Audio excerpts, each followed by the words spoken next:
Салям алейкум, досларам! С вами ваша любимая кулинарная передача «Кырым татар емеклері».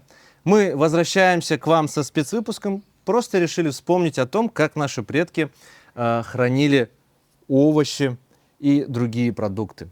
Сейчас у меня в руках баночка замечательного турша, то есть солений, также хорошо известных. Посмотрите, здесь вся радуга наших любимых овощей и цветов, огурцы, перец болгарский, помидоры. Ну, в общем, это вы наверняка все знаете и без меня. Потому что, когда я готовился к выпуску, я понял, что сколько хозяек, столько и рецептов турша. Но мы расскажем вам один из самых распространенных, что ли, о том, как наши предки делали в старину. Ну, прежде всего, у нас уже небольшое отступление. Нужно стерилизовать нашу тару. Наши предки закатывали обычно в большие бочки такие или в глиняную посуду. Уже воспользуемся благами цивилизации, сделаем в стеклянной таре. Банку простерилизовать, то есть хорошо помыть, что мы уже предварительно сделали. Руки помыли, помыслы тоже чистые. Давайте начинать. Делать здесь толком ничего не нужно. Настолько просто, что аж даже как-то неприлично. Итак, прежде всего, быстро пробегаемся по ингредиентам. Нам нужен вот такой укроп, зонтики, листья хрена, все это сушеное, все это такое уже немножко должно быть уставшее, огурцы, помидоры, болгарский перец, чеснок, перец горошком, лавровый лист, соль обязательно и, конечно же, вода, с которой мы будем делать рассол. Итак, давайте начнем. Что нам нужно сделать? Прежде всего, конечно же, все это тоже предварительно помыть, что мы и сделали. И достаточно длинные вот такие вот зонтики укропа мы сейчас выберем. Все это нам не нужно, все это многовато. Выберем зонтики укропа, веточки. Желательно находите с проросшими зернами. Это они такие черненькие слегка будут на конце. Это они самые ароматные. Нам, собственно, от этого нужен только аромат, поэтому вот их и найдем. Все отлично. Укроп подобрали. Еще одну веточку так, чисто для запаха. Листья хрена. Один лист достаточно большой, вполне хватит. Все это мы уже начинаем укладывать в нашу банку. Вообще наши предки как делали? Туршу заготавливался ближе к концу осени. Тогда и погода вокруг, естественно, помогает нам сохранять продукты в свежести на более длительный период. Если вы делаете это, допустим, как сейчас, жарким летом, то этот туршу желательно употребить сразу, как только он созреет. А зреть он будет около недели. Ну, так, в среднем. Вот, допустим, например, вот эта замечательная баночка у меня уже стоит несколько дней. Как видите, вода здесь помутнела. Это значит, что процесс брожения пошел. И аромат, аромат турши — отдельная любовь. Тут же у меня вспоминаются зимние вечера, когда битам или анам готовила какой-нибудь кобите или какой-нибудь хамараш. И вместе с туршу, о, дослар, это такая... Что говорить, вы сами все прекрасно знаете, что это за вкус. Дальше укроп, листок хрена уложили, несколько лавровых листиков, 2-3, ну 3 кинем, пусть будет. Чеснок, 3 зубчика, достаточно крупных, можно раздавить, можно целыми отправить. Можно порезать на такие крупные дольки, что мы, собственно, и сделаем. Порежем чеснок.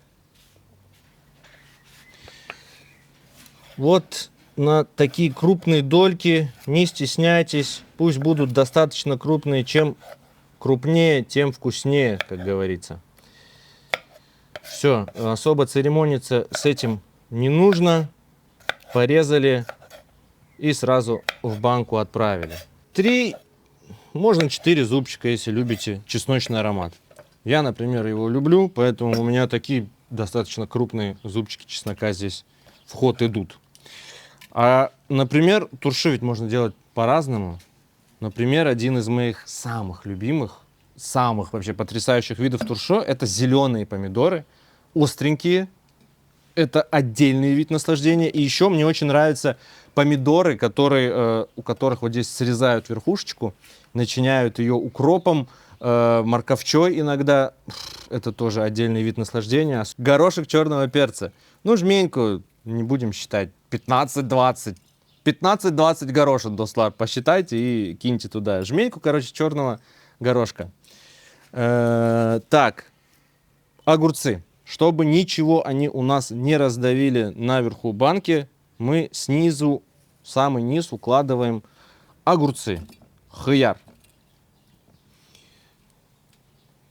Из исключительно огуречного туршо получается тот самый восхитительный рассол, нектар богов, который тоже так приятно и вкусно пить после какого-нибудь плова.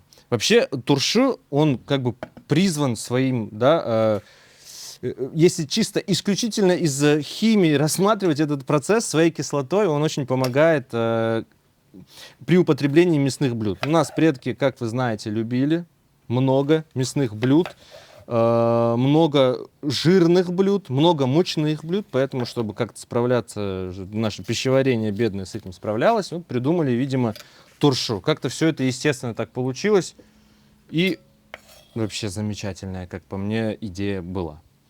Итак, болгарский перец разрезаем на вот такие вот, как это правильно сказать, слайсы, лодочки. На вот такие штуки разрезаем болгарский перец. Тоже крупно, мельчить здесь не нужно.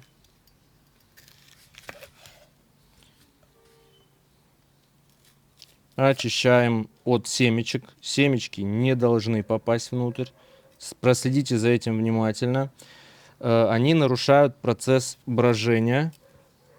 Но он происходит не настолько естественным путем, как если бы этих семечек там не было. Поэтому смотрите внимательно, семечки доставайте. Так, болгарский перец тоже укладываем. Старайтесь пустоты заполнять.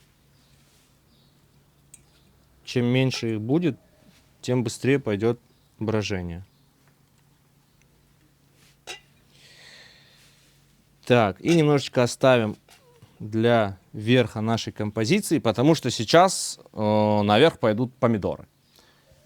Вот такой вот у нас замечательный светофор, что ли, гастрономический.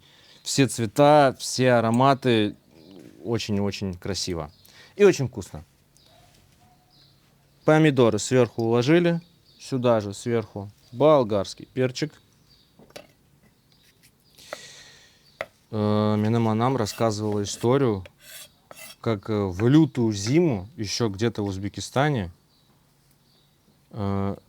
она отправляла ее за туршо, и она рассказывает, как она выходила на этот лютый мороз, и у них стояла бочка такая огромная во дворе, говорит, бочка с меня ростом была, и она вот так раскалывала лед, и оттуда зачерпывала туршо, помидоры, огурцы, что там было, и она вот не могла удержаться даже. Там было холодно, она этот лед раскалывала, но вот она даже чуть там пробовала, потому что настолько ароматно, настолько вкусно это все было. Итак, Дослар, вот такая вот баночка у нас получилась. Сейчас мы будем делать рассол. Мы берем сначала литр воды. Для того, чтобы отмерить соль, наливаем приблизительно половину этого кувшина, это будет литр. Вода должна быть холодная. Угу. И на литр воды мы отправляем примерно столовую ложку с горкой соли. И хорошенечко размешиваем. Размешиваем до тех пор, пока соли не будет видно.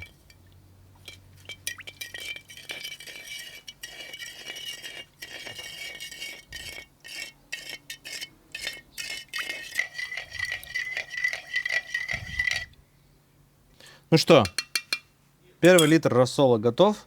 Заливаем его в банку. И будем делать рассол до тех пор, пока он не будет покрывать, пока не дойдет до горлышка банки. А пока мы этим незатейливым процессом занимаемся, вы напишите в комментариях, какой у вас любимый вид туршо. Потому что, как я уже говорил, сколько хозяек, столько и туршо, столько и рецептов его. Видите, как мало получилось почему-то. Значит, мало овощей, что ли, положили? Делаем еще 1 литр.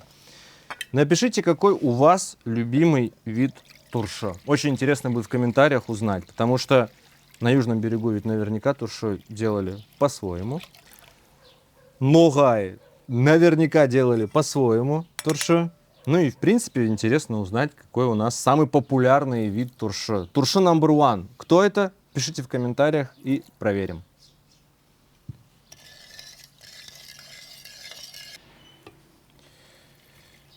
Как только вода у вас достигла нужного предела, то мы накрываем. Вы знаете, вот так будет достаточно вполне, потому что брожение иногда выбивает крышку, и нужно оставить немножко пространства, воздуха. Пойдет, столько воды пойдет. Накрываем марлей или крышкой, но в ней предварительно делаем дырочки, потому что брожению нужен кислород. Поэтому вот так вот марлечкой закрываем, накрываем, бечевкой обвязываем плотненько. Так марлю подвязали. И вот этот наш незрелый юный туршо мы отправляем в теплое место, потому что он должен созреть. И когда он станет вот таким помутневшим, как вот эта баночка, это значит, что процесс брожения пошел, вот тогда мы отправляем его в темное и прохладное место. Если сделали как сейчас, то есть жарким летом, недели через 2 ваш туршо будет готов, и его нужно употребить сразу. Дольше он храниться, скорее всего, не будет. А если сделали поздней осенью, вот тогда, благодаря температуре, он сохранится подольше. Месяца на 2, на 3, может и на полгода. Вот такой вот наш национальный замечательный рецепт туршо, который позволяет сохранить нам овощи, если не свежими, то максимально вкусными и полезными. С вами был проект Хрым-Татар Емеклері. Меня зовут Алим Аблаев. Это был, так сказать, базовый туршо. Как делали в вашей семье, напишите, пожалуйста, в комментариях, потому что очень интересно узнать огромное количество разнообразных рецептов. Подписывайтесь, смотрите нас. Корышкенти. Аштатлоусы.